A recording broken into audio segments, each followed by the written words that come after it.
before the apocalypse was spend $1 million to buy an 880-ton mining truck. Because once the radiation from the mechanical universe covers the globe, every vehicle under a person's name will become their exoskeleton mech. And the bigger, heavier, and tougher the vehicle is, the stronger the transformed mech will be.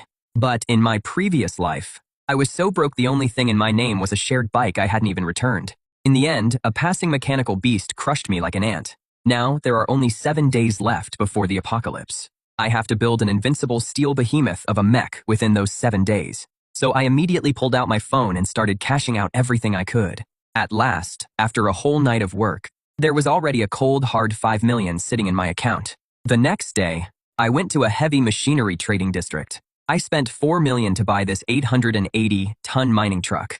After all, even the mechanical beast from my previous life weighed only 500 tons.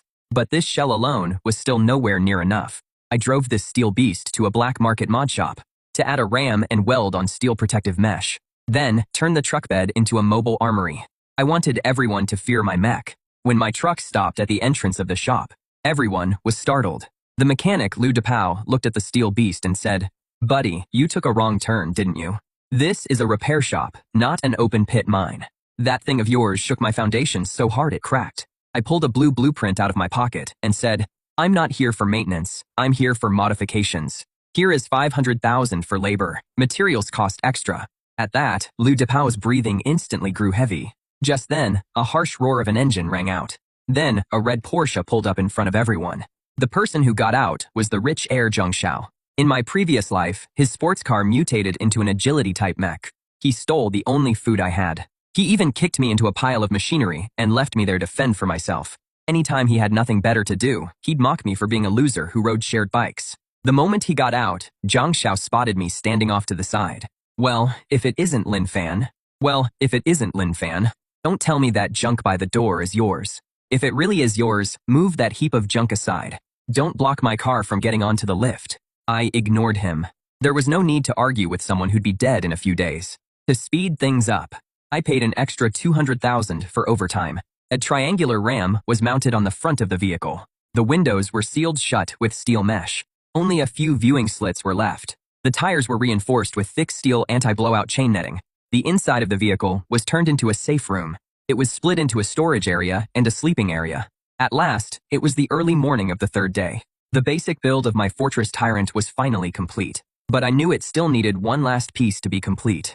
I drove the Fortress Tyrant straight to the biggest logistics warehouse in the city and loaded a full 300 tons of diesel into it. Then I bought countless supplies and packed them into the living area. After all that, I finally went to sleep, satisfied, and got a good night's rest. It wasn't until the final 24 hours before the apocalypse that everyone started to feel that something was wrong. The sky took on an eerie grayish-yellow color. A higher dimensional energy wave and a mechanical spark were approaching Earth. I slowly drove the Fortress Tyrant toward a dead-end road. The ground there was high, and the view was wide open. It was a good spot to attack or defend from. Most importantly, there were very few people around. The first wave of the apocalypse didn't come from mechanical beasts, but from the mutation of the vehicles around people. During rush hour traffic, thousands of vehicles mutated at the same time. The chaos that followed was the real hell. As a purple shockwave tore across the sky, the whole world let out a metallic roar. The black beast on the broken bridge also finished its mutation. System self-check complete. System self-check complete. S-Class mech vehicle, Fortress Tyrant, awaiting orders. Hearing that, a smile curled at the corner of my mouth. I slammed the gear lever down. The massive black vehicle roared to life. It charged toward that crossroads, a hell on earth. As I drove, I tried to link with it through my mind and control the Fortress Tyrant with my consciousness. Just then, a red dot appeared on the radar. A mutated bus. That double-decker bus had transformed into a steel centipede. It came hurtling down the slope straight at me. In the early stages of mutation, larger mechs would instinctively prey on other mechs. They evolved by devouring the other side's metal core. Not only did I not hit the brakes, I floored the gas and charged straight at it instead. When the bus centipede slammed into my front bumper, the force of the impact instantly sent it flying backward. Then I drove Fortress Tyrant forward and mercilessly crushed the bus's body. The next second, the system displayed. Level 1 mutant killed, bus type. Received 50 metal origin points. I muttered under my breath. Way too weak. I should go check on my old friend. Using my mind, I directed Fortress Tyrant toward downtown. There was an old friends gathering there. At the intersection stood a humanoid mech about 4 meters tall. It was Zhang Xiao, the one who'd been driving the supercar earlier. The defining trait of supercar-type mechs is that they can develop a complete humanoid form in the early days of the apocalypse. Zhang Xiao's arrogant voice boomed across the intersection through his mech's speakers. This is power. At that moment, Zhang Xiao's vanity had swelled to its peak. Just then, a massive dark shape appeared in the distance. He stared at the enormous shadow in shock. That is that poor guy's car. No way, that huge hunk of metal can't possibly move. Jealousy and fear instantly drowned out his reason. Zhang Xiao controlled Scarlet Lightning and charged straight at me. In less than 2 seconds, he crossed 100 meters. The carbon fiber high-frequency vibrating blade in his hand was aimed straight at one of my tires. But when he brought the blade down, Zhang Xiao's blade shattered against the tire instead. The massive recoil instantly blew his arm apart. Seeing that, I drove Fortress Tyrant straight over Scarlet Lightning. The next second, that heap of red scrap metal was smashed straight into the ground. It turned into a thin red sheet of scrap. Right after that, the system displayed Level 1 Mutant Killed, Supercar Type. Received 1 rare speed module fragment. Just as I crushed Scarlet Lightning, 3 mechanical beasts dove down from the clouds overhead. The concrete ground suddenly cracked open as well. A burrowing type emerged from below. I reached out and pressed a red button on the console. With the hydraulic system roaring, the camouflage tarp at the rear of the vehicle was ripped away, revealing the twin-mounted 30mm autocannon turret underneath. I licked my lips, my eyes burning with a frenzied will to fight. Come on, all of you at once. Let me show you what it means that caliber is justice. When the twin-mounted 30mm autocannon motor started warming up and spinning, the air filled with the acrid smell of ionization. The 3 mechanical beasts in the sky had clearly underestimated the anti-air power of that black mass of steel on the ground. They pulled in their blade-like wings and dove down together in a pack. The acid sacs on their undersides opened. Green corrosive fluid ready to spray out. I sat in the cockpit as 3 red crosshairs locked firmly onto the targets in the air. Then, I lightly pulled the red trigger. 200-meter-long streams of fire instantly burst from the rear of the truck bed. The first mechanical beast in the lead didn't even have time to dodge before the shells hit it and blew it apart in the sky. Countless burning fragments fell like a rain of fire and landed on the abandoned vehicles around us with a sizzling hiss. Right after that, I pushed the control lever and kept aiming. The remaining mechanical beasts sensed the deadly danger and let out terrified shrieks. They tried to climb and escape, but the autocannon turned far faster than they could fly. The second mechanical beast was hit across the tail, and its entire lower half was blown away. Thrown off balance, it was like a kite with a snapped string, spinning as it crashed into the glass curtain wall of an office building. The third mechanical beast had just opened the acid sac on its belly to attack, when a barrage of shells set it off mid-air, along with the acid. I took a deep breath of the sharp gunpowder smoke. Is there no stronger enemy that can let me taste even a hint of defeat? As soon as I finished speaking, a loud blast suddenly came from beneath my vehicle. The 880-ton vehicle swayed slightly. The asphalt on the ground bulged like waves, as a mutated heavy excavator burst out of the ground from the side. Its giant steel jaws lunged at the fortress's left rear wheel. Its sharp teeth jammed into the gaps in the track armor, keeping me from moving forward even an inch. But the excavator had overlooked the difference in weight. Even as it frantically pulled back its hydraulic arm to pry the fortress loose, the Fortress Tyrant didn't budge an inch. Sitting inside the vehicle, I sneered as I worked the controls. Let me show you what real industrial-grade crushing looks like. Then the reverse engine roared at full power. The Fortress Tyrant's massive wheels began turning backward. The excavator clamped onto the tire was forced down into the ground. In just 5 seconds, it was crushed and pressed into the earth. Right after that, the system notification sounded. Killed a level 1 mutant, bus type. Obtained 50 metal origin points. I sat in the vehicle and shook my head. Still, too boring. The only thing in this world that can shake me is something even heavier. But there isn't anything like that yet. It is hard for me to know defeat. The battle was over. The intersection fell deathly silent. The low-level mutant vehicles that had been darting all over the streets just moments ago were now all crouched on the ground, trembling. I didn't go after those small fry. Instead, I looked toward the wreckage of the mechanical beasts I destroyed. In the apocalypse, killing isn't the goal. Resources are the real prize. I pressed the button. Flexible mechanical tentacles extended from both sides of Fortress Tyrant. These were maintenance arms I added at the mod shop on a whim. Now they had become the perfect scavenging tools. A mechanical arm precisely stabbed into the excavator's scrap metal and pulled out a blue glowing core crystal.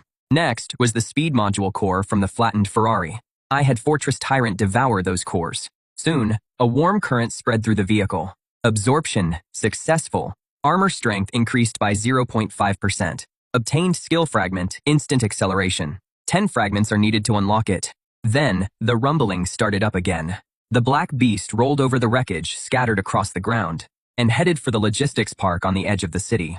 Soon, a strange scene appeared on the highway leading to the logistics park. At the very front was a massive black mining truck that seemed to blot out the sky. It ruthlessly slammed aside the wrecked vehicles blocking the road, and the wandering low-level vehicles as well, forcibly carving a wide road through the ruins. And about 200 meters behind me, a small convoy was following cautiously. 3 private cars and a small panel van. I'd already picked up the convoy behind me on radar, but I didn't chase them away. In the early days of the apocalypse, people who can quickly read the situation and choose to ride someone else's coattails like this usually live a little longer, and with a few cannon fodder behind me, they could also serve as an alarm. However, when the convoy reached the bridge, they found the bridgehead was already blocked off. More than a dozen modified pickups and SUVs were parked across the road. Their vehicles formed a crude barricade. Several men stood on the roofs, holding shotguns and fire axes. Every one of them looked vicious. Just a few hours after the apocalypse began, the evil in human nature was already starting to surface. They had taken over a key stretch of the road, just to rob people fleeing for their lives. All vehicles, stop right there. The bald leader stood on top of a Range Rover, waving a red signal baton. In their eyes, any car trying to leave the city had to pay a toll. The cars behind me were obviously terrified. Some even tried to turn around. Seeing that, I didn't slow down. Instead, I shifted into a higher gear and charged straight through. The massive black truck cast a huge shadow in the sunlight, quickly covering the whole barricade area. The bald man's cocky expression instantly froze. As the distance closed, he finally saw what was charging at him. The bald man let out a panicked, high-pitched scream. He threw down the flag and tried to dive into the Range Rover, but his men were half a beat too slow. One of them even instinctively raised a shotgun and fired at the steel fortress's tire. But it was completely useless. I drove the Fortress Tyrant's massive ram straight into the barricade made of pickups and SUVs. Before the bald man could get into the car, the massive impact sent him flying. He slammed into the guardrail and passed out. In just 3 seconds, the barricade was gone. All around were the wrecks of smashed-up cars. I didn't even spare them a glance. I drove the Fortress Tyrant straight onto the bridge. Before leaving, I also grabbed the cores from those vehicles. Soon, I drove the Fortress Tyrant to the plaza of a service area and got ready to park and sort through the cores, while also taking care of the people trailing me. As my vehicle came to a stop, the cars following behind hurriedly stopped about 30 meters away. The doors opened, and several people got out, trembling. A middle-aged man in a suit held up a pack of cigarettes. A young couple leaned on each other for support, and a young woman in work clothes tightly gripped a wrench. They exchanged glances, then worked up the courage to walk toward the mining truck towering there like a temple. I pushed open the cab door and looked down at them from above. I idly toyed with a modified nail gun in my hand and said coldly, "You've been following me the whole way. Pay up for the gas." Of course, that was a joke. But in that kind of situation, it sounded like a royal decree. The middle-aged man hurried over, his voice shaking as he shouted, "Sir, thank you. Thank you for clearing the way just now. We mean no harm. We have water and food in the car. You can have it all. We just ask that you let us keep following you." Hearing that, a mocking smile curled at my lips. "Follow me. Can you even keep up?" The young girl suddenly shouted. "We'll keep up even if it kills us. I know where you're going. You're going to build a camp, right? I'm a mechanical engineering student. I can fix cars. I can be useful." The girl from the young couple quickly raised her hand too. "I can cook." The sturdy middle-aged man also pulled out his ID. "I'm a surgeon. There may not be any medicine right now, but I can treat injuries. A mechanic, a doctor, and someone for logistics." I raised an eyebrow. That was actually a pretty solid lineup for the early days of the apocalypse. Even though I have an invincible fortress in this life, people still need rest. Some chores really do need extra hands. So I was silent for a moment, then said coldly, "I don't keep freeloaders. If you want to follow me, don't fall behind." To everyone there, my words sounded like music from heaven. The people below were so excited they nearly cried. With monsters everywhere and human life treated like nothing, being able to follow someone this strong on the first day of the apocalypse was practically a blessing from God. Inside the cab, I quietly thought things over. Zhang Xiao is dead, the road thugs are gone, and I've taken in some followers. A perfect end to day one. Next, it is time to get that thing. I pulled a crumpled map from my jacket and tapped a spot marked with a red circle. It was an air raid shelter beneath the city. The legendary military supply depot. It had the reactor component I needed for my next stage of evolution. Entrance to the air raid shelter in the western suburbs of Linhai City. This place used to be a military zone disguised as an abandoned factory. The heavy wire fence had long since rusted, hiding a wartime supply depot deep underground. The black mining behemoth came to a stop in front of a concrete blast door nearly 10 meters tall. The door was half a meter thick. It had originally needed a complex electronic key and iris scan to open. But during the MP after the apocalypse began, the electronic lock had long since burned out. The door had become a dead end. The convoy behind us came to a stop. The mechanical engineering girl named Susu jumped out of the vehicle with a toolbox in her hand and jogged over to the mining truck's huge tire. She tilted her head up at the dark cab and shouted, "Boss, this door runs on hydraulics. The electronic lock is broken, but I can try to short the backup power or find the manual pressure relief valve." The cab window lowered a crack, and then a cold voice came from inside. "Too slow. In the apocalypse, time is life. In the face of absolute mass, nothing can't be smashed through." I looked at the massive concrete door. The radar showed that behind it was the main tunnel fortress, stretching for 3 kilometers. Ramming mode adjusted. The mining truck let out a low roar and backed up 50 meters before accelerating. With a weight of 880 tons, plus more than 3,000 horsepower of thrust, the moment it hit the door, its kinetic energy was unleashed to the fullest. That blast door, supposedly able to withstand a nuclear shockwave, under a single-point breakthrough by pure physical force, let out a harsh crack as the concrete shattered. Then the entire door was rammed inward, before collapsing with a thunderous crash. As for my fortress, it only lost a little paint on the ram. Then I stepped on the gas. The black vehicle rolled over the wreckage of the door and drove into the dark underground tunnel. The survivors behind us were dumbfounded, but they still followed behind us anyway. The tunnel was pitch black inside.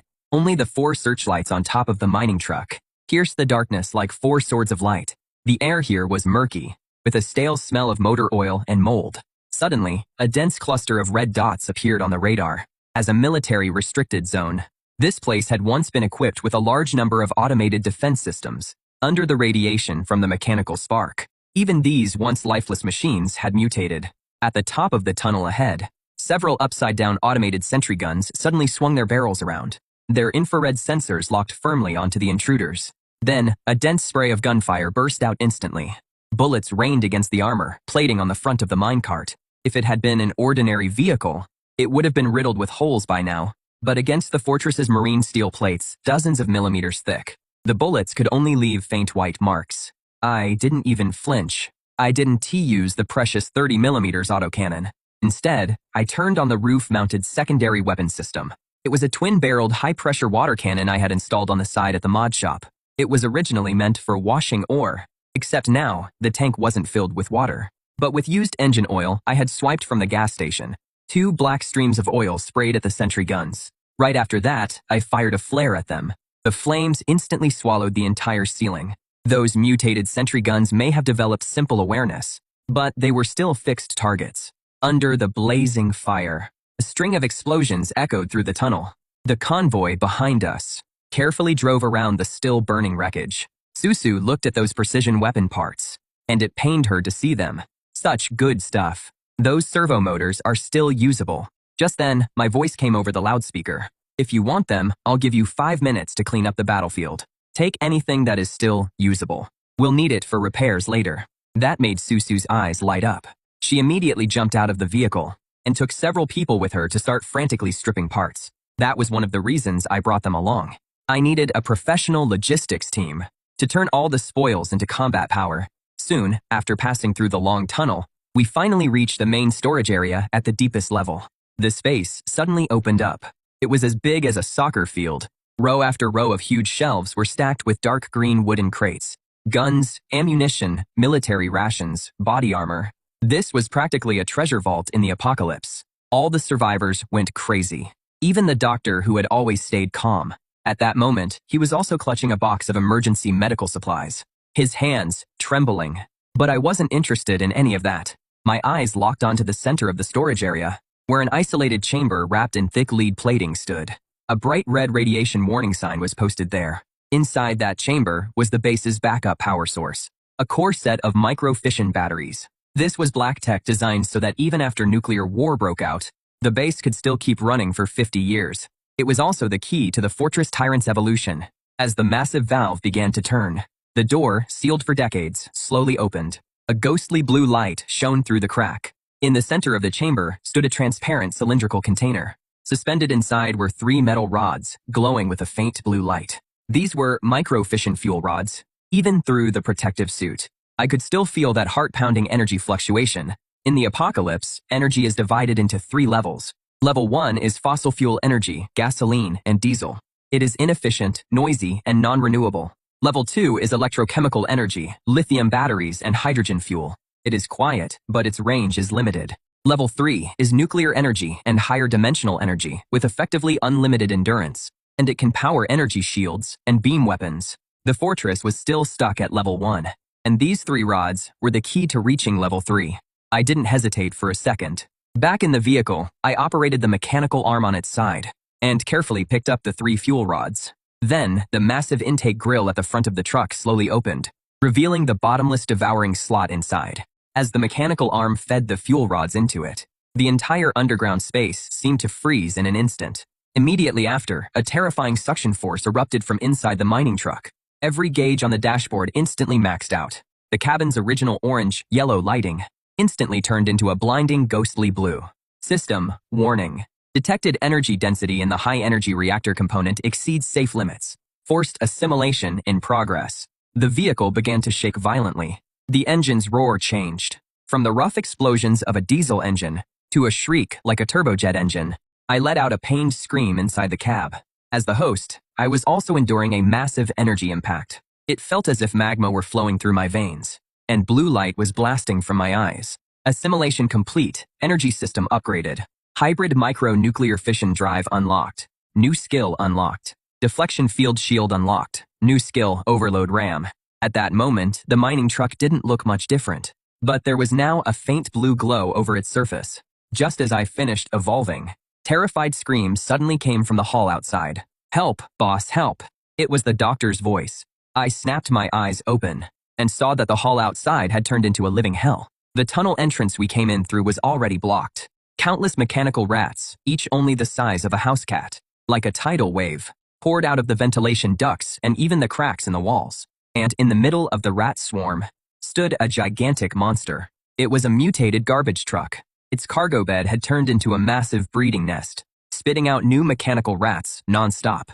The front of the truck was covered with countless compound eyes, giving off foul green toxic gas. At that moment, Susu, the doctor, and the others were backed into a corner. The rifles they had just picked up were nowhere near enough to hold back the overwhelming rat swarm.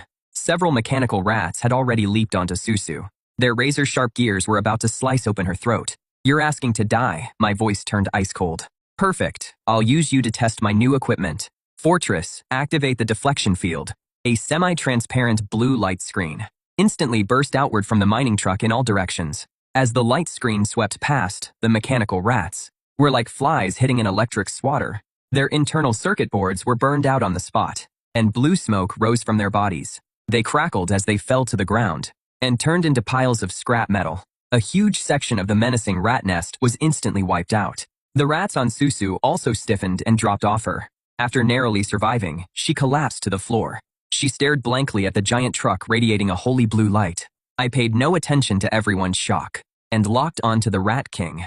The Rat King was clearly enraged. It let out a piercing roar. Its cargo bed suddenly opened wide and sprayed out a stream of green corrosive venom, shooting straight toward the mining truck. I neither dodged nor flinched. I charged straight into the toxic spray. The venom splashed across the blue energy shield, hissing as it hit, then instantly vaporized. It didn't even touch the paint. This is what a level 3 power source does to a level 1 opponent. Then I channeled the newly acquired nuclear energy into the propulsion system.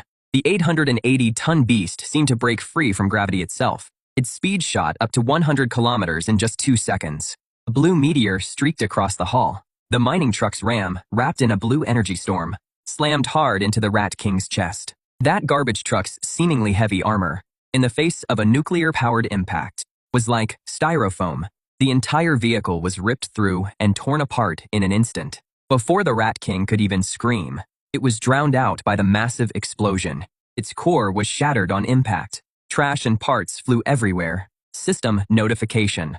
Level 3 mutant killed, scavenger type. Biodegradation module acquired. The hall fell silent, driving the fortress that now seemed almost godlike. I slowly came to a stop in front of Susu and the others. The blue glow gradually faded, and it turned back into that cold black mining truck. The window rolled down. I looked at the group, now completely stunned, and said flatly, "Pack up the supplies. Don't waste time. Next stop, we're going hunting for something big." When that black beast, tempered by nuclear energy, drove out of the air raid shelter again, the outside world was already at dusk. The blood-red setting sun spilled over the ruins, casting an ominous golden glow over the entire city of Linhai. Susu, following behind, swallowed hard. She stared at the mining truck ahead in fascination. Its once matte body now shimmered with a ghostly blue glow through the seams. The engine sounded different now. It was no longer the rough clatter of diesel combustion, but something more like a jet engine, a high-refined turbine whine. That sound sent a tingling sense of pressure up your spine. I stopped the truck and turned on the rear spotlight. All the survivors slammed on their brakes at once. They all jumped out nervously, one after another, waiting for my instructions. I pushed open the heavy armored door and jumped down. My movements felt much lighter now. Clearly, the mech's evolution had also strengthened its host. I glanced over this shabby convoy. One box truck loaded with munitions, and 3 private cars packed with food and water. If they ran into a zombie horde, they wouldn't last even a minute. So I pointed at the massive tow hook on the back of the mining truck. It was a heavy-duty hook used to tow ore trailers. Susu, there are several steel cables in the truck bed for securing tanks. Hook all your vehicles together and attach them behind my truck. Susu froze when she heard that. What if we hit a sharp turn? I cut her off coldly. My truck is 10 meters wide. Anywhere I drive becomes open ground. There won't be any turns. It was an extremely overbearing tactic, using the 880-ton nuclear-powered mining truck as the lead vehicle, with all the smaller cars being dragged behind it. That way, the smaller cars wouldn't have to smash through roadblocks on their own. Even if their engines stalled, the mining truck could still drag them along by sheer force, and it would also create a tight defensive formation. 10 minutes later, a strange convoy had taken shape. Like a long steel serpent, it headed toward the Linhai City Ring Expressway. This used to be a major traffic artery, but now tens of thousands of abandoned vehicles clogged the road. There was no end in sight. An ordinary person would have despaired at the sight, but I simply switched into low-speed cruise mode.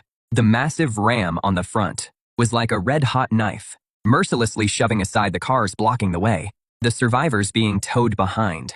Watched the wreckage on both sides race past outside their windows, their hearts filled with shock. They didn't have to do anything.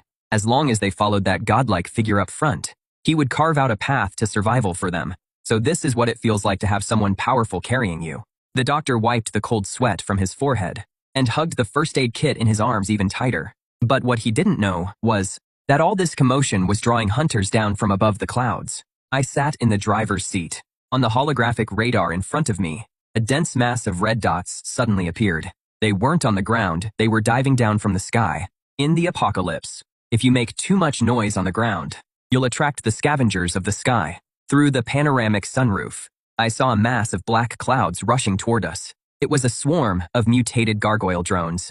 They were monsters created by the fusion of civilian camera drones and mutated birds of prey. Their propellers had turned into sharp, bony rotors. Their cameras had become red compound eyes. Microbombs or sharp grappling hooks hung beneath their bodies. There were at least 500 of them. Their piercing buzz drowned out the engine's roar. The next second, the black cloud was right overhead. Countless microbombs rained down like hail. Though each one wasn't very powerful, their sheer numbers were enough to flip an ordinary vehicle. A private car behind us had its windshield shattered instantly. The driver let out a scream. Whether he lived or died was unknown. My fingers flew across the control panel. Nuclear shield, full power coverage. At once, that familiar blue barrier rose again. But this time, with the reactor now operational, the shield's range had expanded. A massive hemispherical dome covered the smaller convoy behind us as well. The bombs struck the energy shield and burst into waves of blue ripples. but they couldn't damage it in the slightest. Now, it is my turn. I let out a cold laugh. Auto defense system, lock onto targets. All airborne units, fire at will. The camouflage tarp at the rear of the truck bed slid away again. The twin-mounted 30mm autocannon turret raised its head. The diving drone, Swarm, slammed into what seemed like a wall of fire. Countless burning fragments rained down onto the blue shield. Susu in the convoy quietly lifted her head. She took one look and was instantly stunned by the scene before her. That black mining truck was like a towering fortress, standing firm at the center of destruction, unleashing its firepower at the heavens and the earth. Susu's fingers gripped the window frame tightly. As a mechanic, what she saw was more than just slaughter. It was the ultimate beauty of energy in motion. After failing to break through for so long, the drone swarm finally spread out. Deep in the clouds, a massive shadow slowly descended. It was a Lord-class Ironwing Griffin. It was a monster formed by fusing, an armed helicopter with an eagle. Its wingspan was over 20 meters, and its rotors had turned into enormous wings. Real aircraft cannons and rocket launchers were mounted beneath its nose. It landed on the gantry above the elevated highway ahead. Its huge claws dug deep into the concrete crossbeam. Those red glowing electronic eyes were locked onto my mining truck. Without a word, the Griffin Lord fired 2 rockets straight at us. They slammed into the shield. The blue barrier shook violently. Alarms instantly blared. Interesting. Finally, something that can break through my defenses. I didn't panic at all. I jerked the steering wheel hard, using the downhill momentum to speed straight toward the gantry. The Griffin Lord was just about to fire a second volley of rockets when I pressed that red button. A high-pressure stream of fuel mixed with nuclear radiation, like a blue fire dragon, sprayed directly onto the Griffin Lord. Right after that, an incendiary round finished it off. The Griffin Lord instantly turned into a massive fireball. The already flammable aviation fuel ignited, and with the intense heat of nuclear energy, its metal feathers began to melt. Its massive body lost its balance, and, like a meteor, crashed hard onto the highway. It landed right in front of the mining truck. I showed no mercy. I drove the Fortress Tyrant straight over its body. Even the armor of an armed helicopter was flattened under hundreds of tons of pressure. The battle was over. The skies within a 5-kilometer radius were cleared out. Not a single bird dared fly over this area again. Finally, at midnight, we arrived at our destination, Linhai International Convention and Exhibition Center. The land here is wide open. There are sturdy walls all around it, and the main building is a huge steel exhibition hall. It is perfect for turning into a fortress. Most importantly, the underground parking garage here is enormous. It is big enough to fit this massive mining truck. I parked the truck in the middle of the convention center plaza. The smaller vehicles behind me also came to a stop. Everyone opened their doors and climbed out on shaky legs. They looked at the mining truck, still completely unharmed, and in their eyes, besides awe, nothing else remained. I jumped down from the truck with a can of beer in my hand. We're camping here tonight. Susu, take some people and check the backup generators. If any of them are broken, fix them. Doctor, go gather the medical supplies inside the hall. Everyone else, form the vehicles into a circle and set up a perimeter. After everyone got to work, I climbed up onto the top of the mining truck alone. I sat beside the massive cannon turret, popped open the beer tab, and tilted my head back for a swig of ice-cold beer. In the distance, flames shot into the sky, and faint screams could be heard. And beneath my feet was an invincible fortress, and a group of utterly loyal followers. Next, it was time to let this city know who its new master was. Before long, 3 days had passed. I hadn't been idle during those 3 days. Susu led several survivors who knew machinery, and used the forklifts and steel beams inside the hall to carry out maintenance on the Fortress Tyrant. Meanwhile, the doctors set up a decent field hospital, a proper field hospital. The whole team went from being jumpy and on edge to becoming a finely tuned machine. But that calm was shattered on the morning of the 4th day. The small stones on the ground began to bounce in a steady rhythm. Ripples spread across the water in the cup. I snapped my eyes open and immediately caught the roar of a large group of diesel engines in the distance. A huge cloud of yellow dust rose at the horizon. A massive, suffocating convoy was closing in on the convention center. They weren't zombie vehicles, but war machines modified by human hands. It was a fleet made up entirely of heavy-duty pickups and modified off-road vehicles. There were even a few cash transport trucks welded over with steel plates. They were painted with blood-red skull emblems. Every vehicle had either a heavy machine gun or a homemade rocket launcher mounted on top. And at the very center of the convoy, surrounded by the others, was a massive beast. It was a land cruiser. It had been converted from an extra-long, heavy flatbed trailer. It not only had a 3-story command tower built on it, it was also fitted with a huge crane arm. I recognized them. That was the Bloodskull Legion from my previous life. They were the biggest raider force in Linhai City. It was said their leader, Butcher, specialized in hunting mutated vehicles, taking their cores and stealing their fuel. Soon, Susu's voice came trembling over the radio. "Boss, they've blocked the main gate." Then, from that land cruiser, a huge loudspeaker let out a harsh, piercing sound. "Listen up, everyone inside. I'm the deputy commander of the Bloodskull Legion. Hand over that vehicle and the energy core inside it. I can spare your lives." These dozens of armed vehicles from the Bloodskull Legion were enough to overrun any small shelter. The convention center fell completely silent. Everyone's eyes turned toward the center of the plaza, to that sunken black beast of a vehicle. Sitting in the cab, I smiled. The energy core, that was my heart. You want my life. Then I'll have to take yours. So I pressed the loudspeaker button. My voice was low, but the massive speaker array carried it across the entire battlefield. Get lost or die. The raiders outside froze for a moment, then burst into laughter.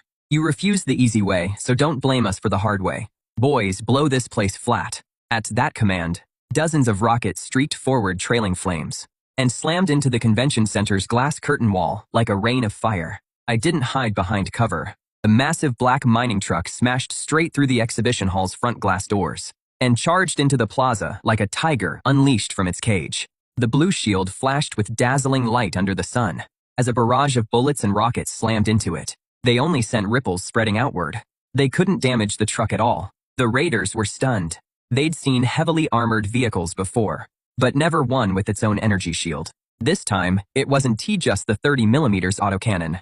On both sides of the mining truck, 2 rows of tightly packed launch ports suddenly popped out. They were man-portable thermobaric bombs I had grabbed from the armory along the way. Susu had modified them into a vehicle-mounted multiple launcher. 24 thermobaric bombs roared out. Those dozen or so vehicles instantly turned into scrap metal. The raiders inside couldn't even let out a scream before the pressure wave shattered their lungs. The destruction of the Vanguard didn't scare off the Bloodskull Legion. If anything, it only made them more savage. That is nuclear power. It is a nuclear-powered vehicle. If we take it, we'll rule the world.